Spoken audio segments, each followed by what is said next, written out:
Vamos a dar inicio al curso de métodos cuantitativos de la maestría en salud pública. Los temas que vamos a revisar son fundamentos de métodos cuantitativos, específicamente niveles, tipos y diseños de investigación, y lo relacionado con la operacionalización de variables. En los estudios epidemiológicos vamos a desarrollar los descriptivos, analíticos, experimentales, los de pruebas diagnósticas, los de validación de instrumentos de medición documental y los de pronóstico. Para finalmente, y con el apoyo de EPIDAD 4.2, vamos a trabajar algunos conceptos de población y de muestra. Empecemos entonces con los niveles y tipos de investigación. Vamos a diferenciar entre nivel, tipo y diseño. Lo primero que veremos son los tipos de investigación. Esta clasificación es una clasificación interesante porque es exhaustiva, sirve para clasificar en realidad cualquier investigación. Entonces tiene 4 categorías, según la intervención del investigador, según la planificación de la toma de datos, según el número de ocasiones en que se mide la variable de estudio y según el número de variables de interés. De tal manera que, según la intervención del investigador, que es la primera categoría, los estudios pueden ser observacionales o pueden ser experimentales. Observacionales es cuando el investigador simplemente observa lo que sucede. Pero cuando hablamos de observar, no solamente es observar mirando lo que está pasando, sino que observar también es hacer una encuesta. Observar es tomarle la presión arterial al paciente.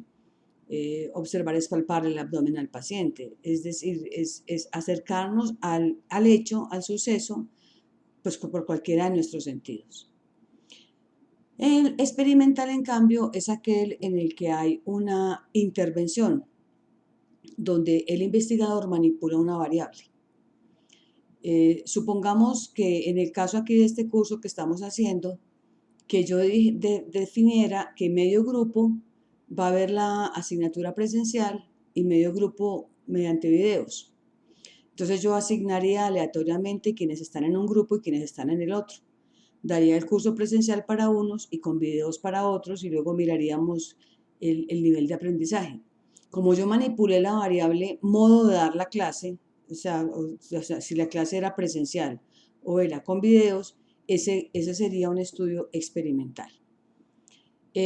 Da mucha mayor rigor, los estudios experimentales se consideran de mayor rigor que los observacionales o con resultados pues más importantes para la ciencia porque son muy controlados, son planeados, muy bien seleccionados los individuos y demás. Estos estudios siempre son prospectivos, longitudinales, analíticos, explicativos y controlados, como les decía. No obstante, eso no quiere decir, pues, que un estudio observacional sea inútil, no, es de gran importancia también un estudio observacional, no todo puede llevarse al plano de lo experimental. Desde la planificación de la toma de los datos, los estudios pueden ser de dos tipos, bien sea que usen datos primarios o que usen datos secundarios. Los que usan datos primarios son los prospectivos, son aquellos en los cuales el investigador genera el dato en el marco de la investigación. Tienen mucho rigor porque se genera un protocolo específico para tomar el dato. Por ejemplo, si yo fuera a tomar un dato fuera la cifra tensional de los pacientes, pues entonces yo diría que la cifra tensional en milímetros de mercurio tomada al paciente después de 10 minutos de reposo en el miembro superior derecho, en decúbito dorsal, bueno, daría todos los parámetros como la voy a tomar y la tomaría exactamente igual en todos los pacientes y calibraría permanentemente el tensiómetro y demás. Eso sería un dato primario, son datos muy rigurosos. Pero también hay estudios retrospectivos, que son estudios hechos con datos generados previamente, son datos secundarios que no se generaron con la finalidad de la investigación, sino que se generaron, por ejemplo, para atender al paciente. Entonces, supongamos aquí lo mismo, la cifra tensional, pues la cifra tensional aquí la miraríamos en la historia clínica. ¿Qué problema tiene esa cifra tensional? Pues que la tomaron con miras a la atención del paciente. Probablemente no siguió el rigor que estábamos teniendo nosotros en el protocolo para hacerlo prospectivo. Probablemente el tensiómetro no fue calibrado cada 20 o 30 pacientes. Probablemente le colocaron 120-80, no sabemos quién la tomó, si la tomó bien tomada, ¿cierto? No tenemos los datos, solo tenemos el resultado, no tenemos todo el proceso que sí tendríamos en el prospectivo. Según el número de ocasiones en que se mide la variable de estudio, pues puede ser transversal si se hace una sola medición. Al individuo una sola vez se le indaga por la variable que estamos estudiando. Se pueden comparar grupos, pero a cada grupo le tomamos la medida una sola vez. Eso se denomina muestras independientes, cuando tenemos varios grupos y tomamos una sola medida.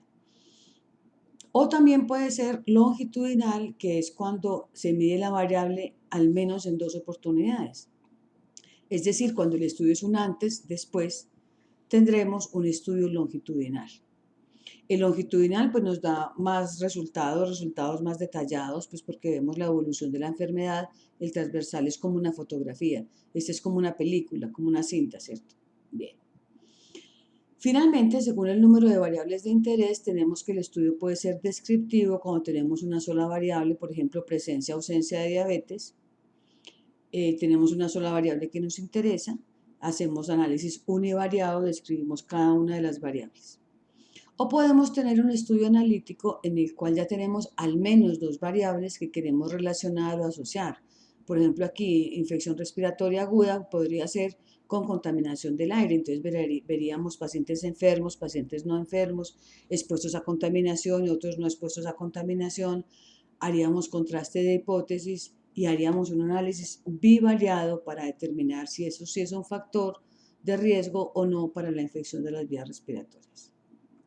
Entonces tenemos ya las 4 categorías y para ponerlas, vamos a repasarlas según la intervención del investigador, la planificación de la toma de datos, el número de ocasiones y el número de variables.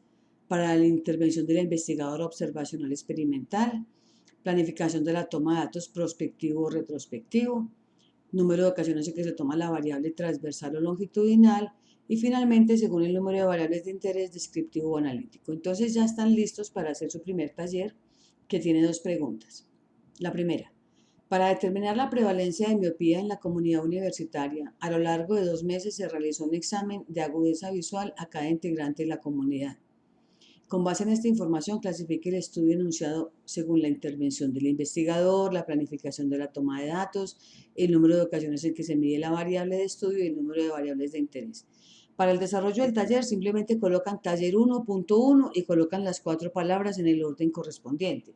No tienen que transcribir toda esta información. Pistas. Miren, estamos hablando de prevalencia. Estamos hablando de que a lo largo de 2 meses se realiza un examen de agudeza visual a cada integrante y como tal se hizo el examen para recoger la información. Aquí en este segundo punto, con la idea de identificar si existe o no relación entre el nivel educativo de los padres y la aplicación de la vacuna contra el VPH en las niñas de 11 a 14 años de determinado municipio, se entrevistarán las niñas y sus padres para obtener la información. Con base en esta información, de nuevo, cuál es el tipo de estudio según la intervención del investigador, según la planificación de la toma de datos, el número de ocasiones en que se toma la variable y el número de variables de interés. De nuevo, aquí simplemente colocan el taller 1.2 y colocan las 4 palabras correspondientes en este orden. Ya podemos pasar al concepto entonces de niveles de investigación.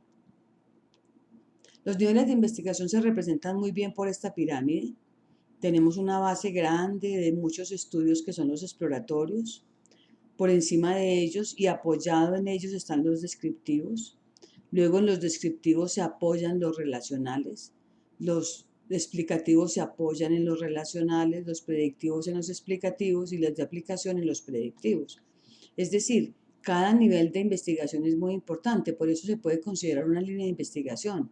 A medida que se van conociendo las cosas, se puede ir avanzando y profundizando en el conocimiento del fenómeno y se avanza justamente cambiando de modo de diseño y de diseño de investigación que corresponde a niveles de investigación diferentes. Veamos entonces, el nivel exploratorio pues no se considera dentro de la epidemiología, es el que reconoce e identifica problemas, digamos pues que explora áreas problemáticas y utiliza metodología cualitativa, entonces no lo vamos a tomar en cuenta nosotros acá. El nivel descriptivo, pues, es el que describe fenómenos sociales, clínicos, paraclínicos, demográficos, cualquier tipo de variable. Notemos que la palabra descriptivo está presente tanto en el tipo de investigación como en el nivel de investigación y más adelante veremos que también está en el diseño. La palabra descriptivo es polisémica. Bueno, entonces define los fenómenos, estima parámetros, describe frecuencias, promedios, si las variables son cuantitativas, pues no sé, el valor mínimo, el valor máximo. Aquí están todos los estudios de incidencia y de prevalencia.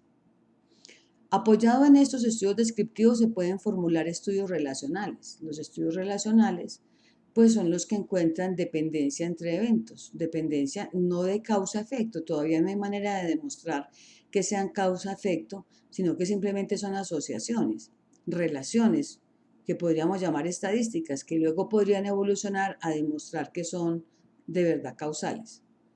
Se utiliza la estadística bivariada, produce medidas de asociación como el riesgo relativo, la razón de disparidad y también medidas de correlación.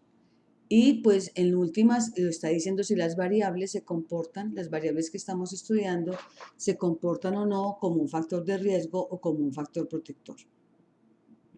El nivel explicativo lo que hace es que se busca determinar cómo un conjunto de variables es capaz de predecir la aparición de otra variable, de una variable de desenlace.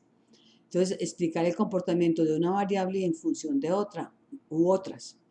Para ello, entonces, se hace un trabajo multivariado, una investigación multivariada y requiere cumplir criterios de causalidad, porque aquí en explicativo sí estamos hablando ya de causalidad. Solo para recordar, cuando hablamos de causalidad, al menos estamos hablando de estas características. Este es un abreviado de Hill, de la causalidad de Hill.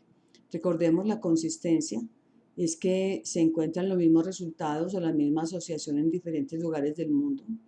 La fuerza de la asociación, y es que ese riesgo relativo o esa razón de disparidad, en efecto, se puede considerar como un factor de riesgo protector, es decir, que el intervalo de confianza no incluya el valor 1.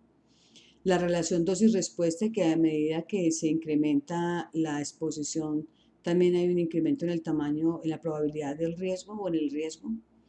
La secuencia temporal es la posibilidad de demostrar que el factor es previo al evento. Y finalmente la plausibilidad biológica es que hay maneras de explicar desde la perspectiva biológica y lo que se conoce esa asociación que se está encontrando. Finalmente el nivel, seguimos con el nivel predictivo, pues lo que busca es hacer estimaciones, una estimación probabilística de un evento. La probabilidad de que haga diabetes es del 70%, por ejemplo, o la probabilidad de morir en 5 años es de tanto tiempo, y utiliza estadísticos como kappa, curvas ROC, análisis de la varianza. Entonces aquí se hace predicción. Y ahora sí, finalmente, en el nivel de aplicación, pues lo que busca la investigación es resolver el problema, es decir, modificar la historia natural de la enfermedad. Entonces, si la enfermedad es mortal, pues hacer que no sea mortal. Entonces se vuelve crónica, ¿cierto? Que el paciente pueda sobrevivir. O una situación que genere una complicación, bajar la probabilidad de esa complicación o la gravedad de la complicación. Cualquier cosa que modifique la historia natural o social de la enfermedad, pues estaría en el plano de lo aplicativo. Entonces ahora, para poner un poquito en práctica los niveles de investigación, vamos a hacer el taller 2, que también tiene 2 preguntas. La primera es, dé un ejemplo de un estudio de nivel explicativo y explique el motivo por el cual considera que corresponde a ese nivel. Un explicativo. Y el segundo, de un ejemplo de un estudio de nivel relacional y explique el motivo por el cual considera que corresponde a ese nivel. De nuevo, entonces esto lo llevan a un documento Word y lo suben al aula virtual en el espacio que va a estar identificado para tal finalidad.